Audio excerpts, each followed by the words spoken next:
What's going on, guys? I am back and I feel great. A little cough, but other than that, I'm ready to go. We're just gonna jump right in. All of these were TED Talks, with the exception of his was a TED Talk too. So, everything I'm giving you right now is TED Talk. So it's super duper easy to go in and look them up if you want to listen to it yourself. Emilie Wapnick. Hers was why some of us don't have one true calling. And it was basically, she called them multi-potentialites. Multi-potentialites. Yes, that's what she called it. Just being a jack of all trades, master of none, basically. She went into call them what did she say? Renaissance men, and just people who are really, really good at multiple different things. This grabs your attention, this grabs your attention, this grabs your attention, and you're able to move through each of them fluidly enough that you understand, but you're not a specialist on it. She has 3 superpowers. Idea synthesis, which is basically taking one idea, taking another idea, and when you merge them together at that intersection right there, that's the synthesis. Creating new products from 2 different ideas, basically. She gave an example of a gentleman who was an engineer and was into jewelry, making metal jewelry, and a female who was kind of an engineer, but she was really into making jewelry. So he's like borderline both. She's like jewelry. I just like engineering because I like math or whatever. And they actually collaborated, and they make this really, really cool statement piece jewelry. Statement pieces that are really, really intricate, and they look really, really awesome. Let me see. That's number 1. That was the first superpower. Second superpower, rapid learners. It was to dive in, pick it up, dive out, and apply it. There's nothing more to say there. Just really, really fast learners. 3, adaptability. You can basically move freely and swiftly through different hats, which basically takes me back to my original statement, was jack of all trades, master of none. She also said that there was a super duper powerful team out there that can be made with specialists and multi-potentialites. When you have one person that's really, really good at that one thing, have another person that's maybe good at 3 things, that's, I wouldn't even say good, decent, well-versed in 3 things. One is a master, the other well-versed, and they have the ability to make masterpieces. So that's a really, really dope concept, I thought, because how many of us out there are really, really interested in not just one single thing? Like, I know there's nurses out there that are great at what they do, and doctors out there that are great at what they do, but you have nurses that are with children. They specialize. Doctors who are cardiologists, great with the heart and stuff like that. Maybe not with the feet. But so that was, who was that? Emilie Wapnick. She gave a really good TED Talk. Let's see, Carol Dweck. Number 2, Carol Dweck, Power of Believing That You Can Improve. This one is super duper easy. The Power of Yet is what she spoke about, and basically breaking it down to 2 categories: the growth mindset and a fixed mindset. The growth mindset is seeing an issue or problem, an opportunity, as I like to call them, and maybe you didn't do so hot the first time, but knowing that you can do better. And a fixed mindset is basically seeing an opportunity and not really understanding or motivating yourself to do better, and you're blaming everybody else, basically. But build a bridge to yet.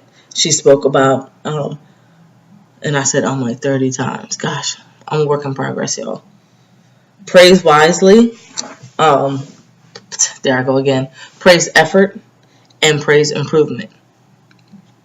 Let's see. Make a path to yet.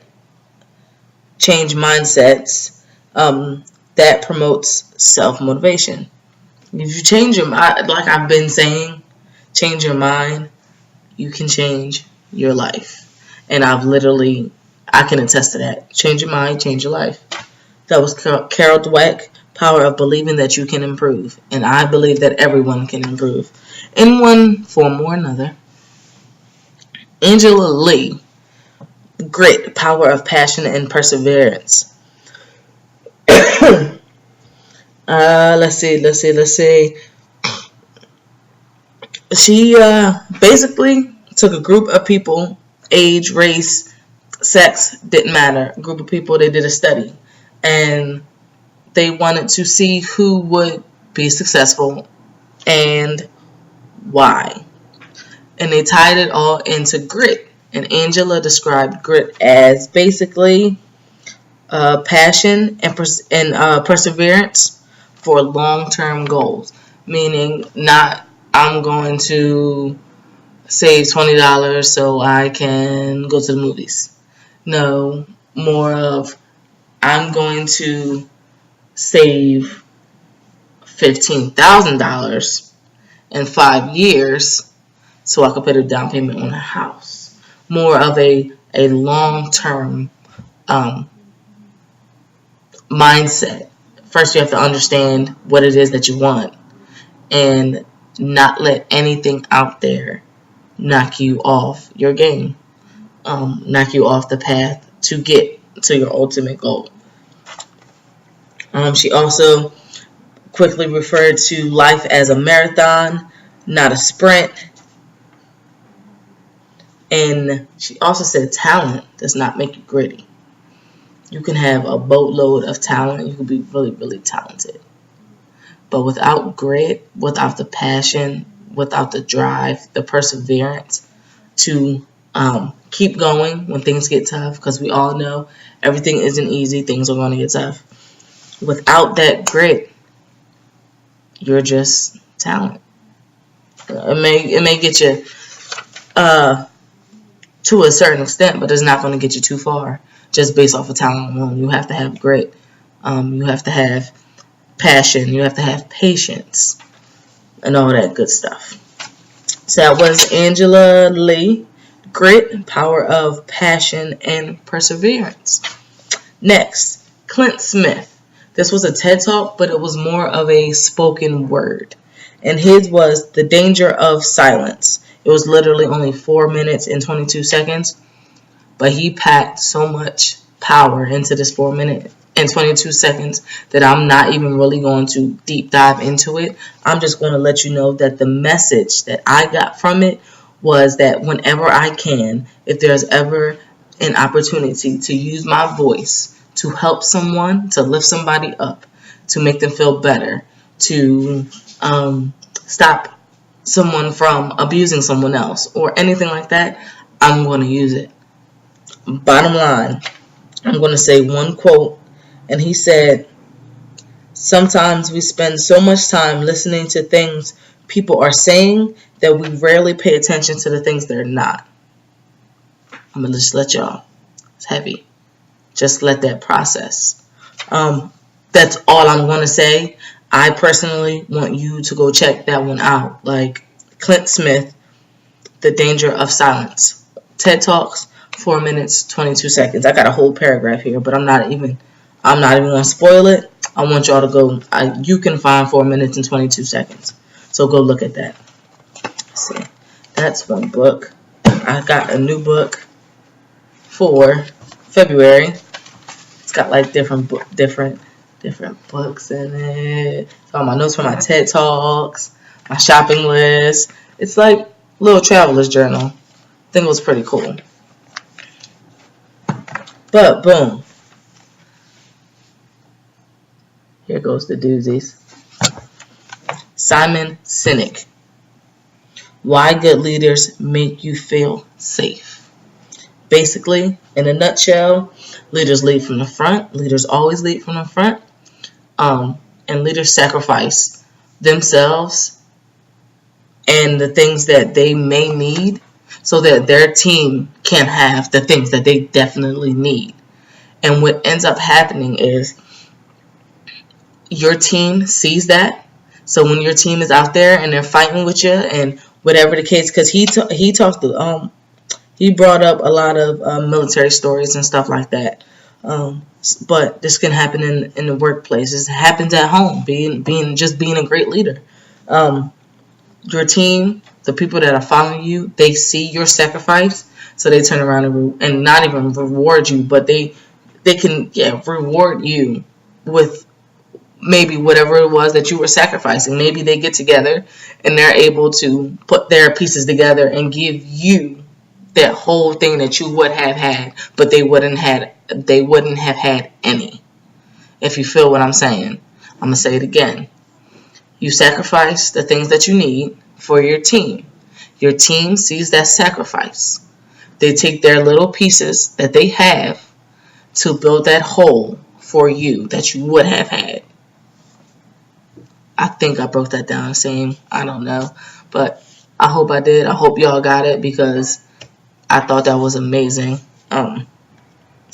He did say the military gives out medals to people who sacrifice themselves so that others will gain. Businesses gives out bonuses to people willing to sacrifice others so that businesses will gain. Just what I got from that one quote is that you can be out here breaking your back for a company that if something happens to you, they get you out and get somebody in there and not even blink an eye. I personally feel like if you're a leader, you lead. You lead by example. You walk the talk always. Integrity is everything. That means doing the right thing even when no one is looking. I said walk the talk. Yep.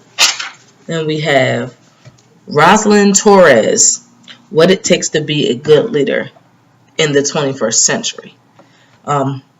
She breaks down the facts that we are a lot more transparent. Social media is everything. And we're more techie, more savvy.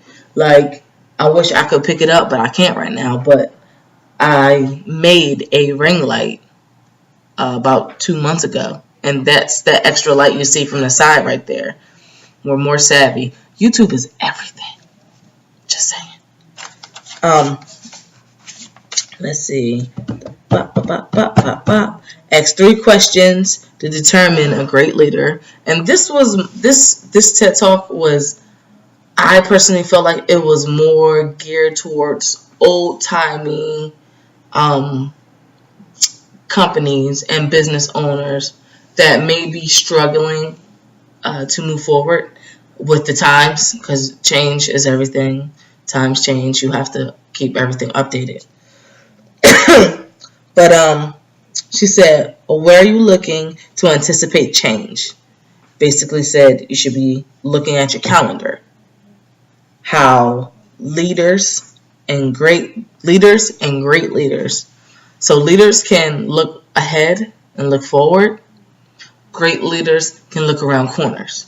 They see bad stuff coming from miles and miles and miles and miles away. All right.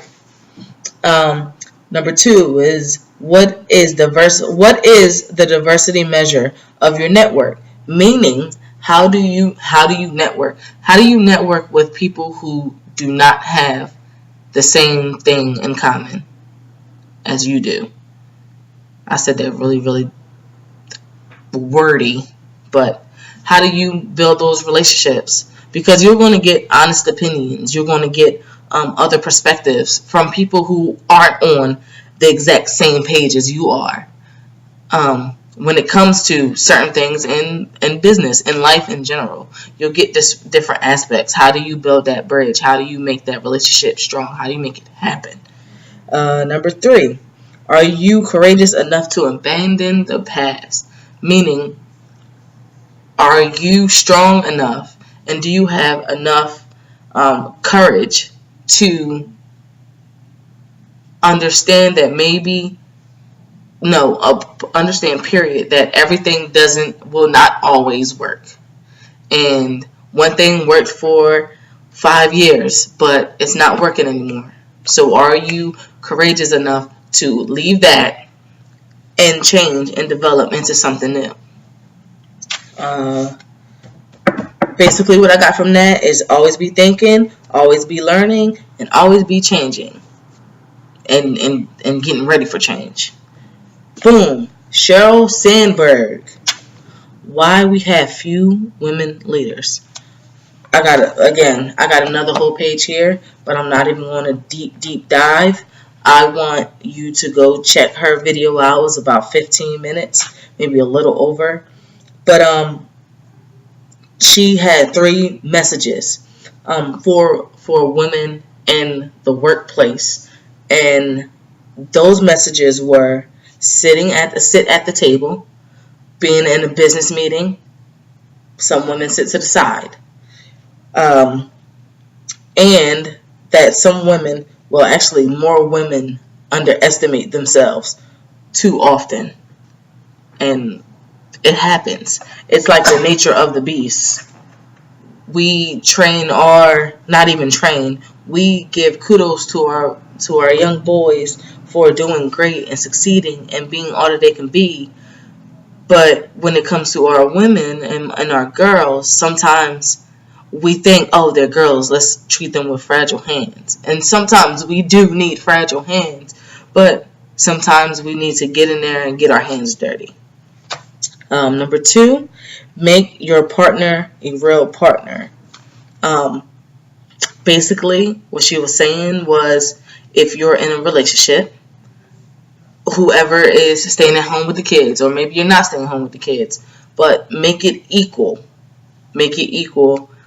She brought up a story when she was at Mommy and Daughter Day, and she noticed that it was Daddy and daughter there, but the other mommies didn't want to play with the daddy. Everybody laughed and giggled, but it was really, really powerful because he had to have, felt out of place. So we have to do what we can to make our home life and our business life work for everyone. Number 3, don't leave before you leave. This was basically looking right at females and saying, hey, you want to have a child, you want to, set things up, build a family and have a family. That's awesome. Go do it, right? But let's look at Baby Mama. Baby Mama, the movie with Tina Fey and Amy Poehler. She sacrificed her life, her motherhood, to be, what she say? She gave up. Instead of having a baby, she got promotions. Before you think about what did she say? Before you even think about, make sure, she said, wait, I'm all over the place. It's here, but it's all scribbly. When you think about leaving your workplace, make sure it's when you need to leave. Like right up to the day that you need to leave. She said, once you're home with the baby, what she say? 9 months being pregnant.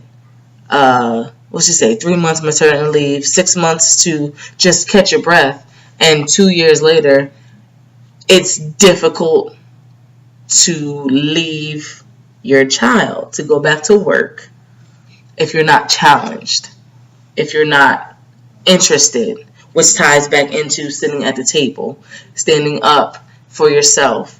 And hey, you want to raise? Go get it. Go ask for it. prove yourself. Hold yourself higher because you are higher. Let me see.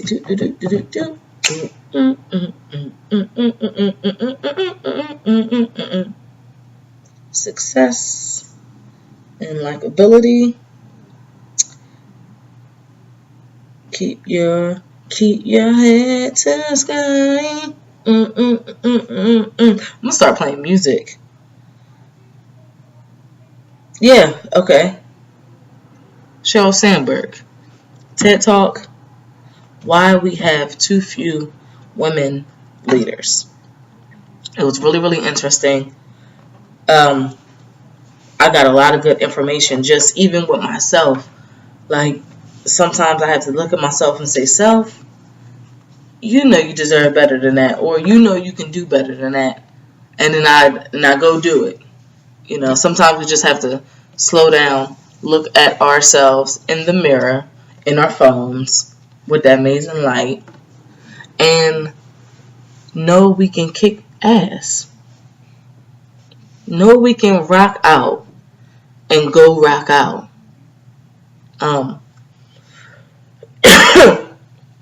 That's all I have for you guys. That was 7 of the 7 of my top TED Talks that I listened to in the past 2 weeks. Because before I got sick, of course, I was reading and writing and listening and stuff. But that was the 7 of my favorite TED Talks that I've listened to for the past 2 weeks. If you guys have any questions, comments, concerns, leave them below. And yeah, I hope you guys have a great night. Hope this was beneficial. And I will see you next week. Peace.